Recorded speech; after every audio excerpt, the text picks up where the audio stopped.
കോഴിക്കോട്ട് കനത്ത മഴയാണ്. കല്ലാച്ചിയിൽ സംസ്ഥാന പാതയോരത്തെ കടകളിലൊക്കെ വെള്ളം കയറി. വിലങ്ങാട് മേഖലയിലും ശക്തമായ മഴ തുടരുകയാണ്. പേരാമ്പ്രയിൽ ബൈപ്പാസിൽ നിർത്തിയിട്ട വാഹനങ്ങൾക്ക് മുകളിലേക്ക് മരം കടപുഴകി വീണു. വീടിന് മുകളിലും മരം വീണു.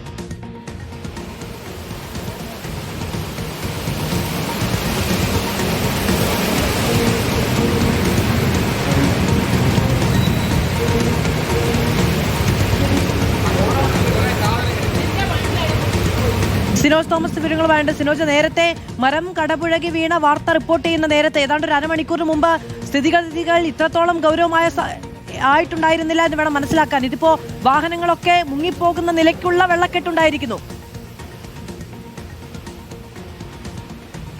മാധവ്, ഇത് കല്ലാച്ചി, നാദാപുരം കല്ലാച്ചി എന്നുള്ള ദൃശ്യങ്ങളാണ്.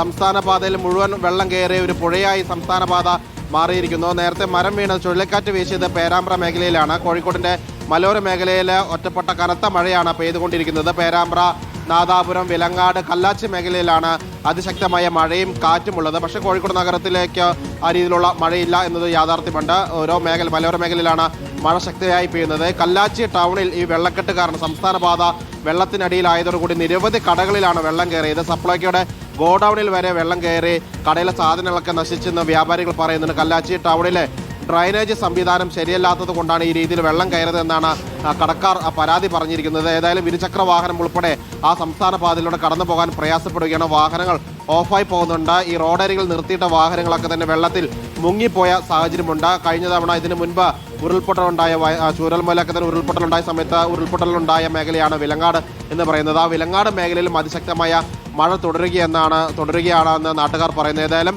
കോഴിക്കോടിന്റെ മലയോര മേഖലയിൽ അതിശക്തമായ മഴയാണ് ലഭിക്കുന്നത്. പേരാമ്പ്രയിൽ മഴയ്ക്കൊപ്പം ചുഴലിക്കാറ്റ് കൂടി വന്നതോടുകൂടിയാണ് നൂറുകണക്കിന് മരങ്ങൾ കടപുഴകി വീണത്. ബൈപ്പാസിൽ മരം കടപുഴകി വീണ് 2 വാഹനങ്ങൾക്ക് മുകളിലേക്ക് വീണു. യാത്രക്കാർ അത്ഭുതകരമായാണ് രക്ഷപ്പെട്ടത്.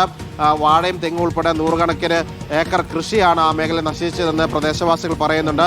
വൈദ്യുതി ലൈനുകളൊക്കെ തന്നെ താറുമാറായി, വൈദ്യുതി ബന്ധം താറുമാറായ അവസ്ഥയിലാണ്. മരങ്ങൾ കടപുഴകി വീണ് നിരവധി വൈദ്യുതി തൂണുകൾ പേരാമ്പ്ര മേഖലയിൽ തകർന്നിട്ടുണ്ട്. ഗ്രാമീണ മേഖലയിലുള്ള വഴികളൊക്കെ തന്നെ മരങ്ങൾ വീണ് ഗതാഗതം പൂർണ്ണമായി സ്തംഭിച്ച നിലയിലാണ് എന്നാണ് മനസ്സിലാക്കാൻ സാധിക്കുന്നത്. അതിൽ പേരാമ്പ്ര കല്ലാച്ചി മേഖലയിലാണ് അതിശക്തമായ മഴ പെയ്യുന്നത്. പേരാമ്പ്രയിൽ അതിശക്തമായ കാറ്റും വീശിയിരുന്നു. മാധു, കോഴിക്കോടിന്റെ മലയോര മേഖലകളിലാകെ കനത്ത മഴയാണ്. വെള്ളക്കെട്ടും രൂപപ്പെട്ടിരിക്കുന്നു. നമ്മൾ ഈ കാണുന്നത് സംസ്ഥാന പാതയിലെ ദൃശ്യങ്ങളാണ്. വാഹനങ്ങളടക്കം ഓടിച്ചുകൊണ്ടുപോകാൻ കഴിയാത്ത തരത്തിൽ വെള്ളക്കെട്ട് രൂപപ്പെട്ടിരിക്കുന്നു. സിനോജ് തോമസ് ആണ് വിവരങ്ങൾ നൽകിയത്.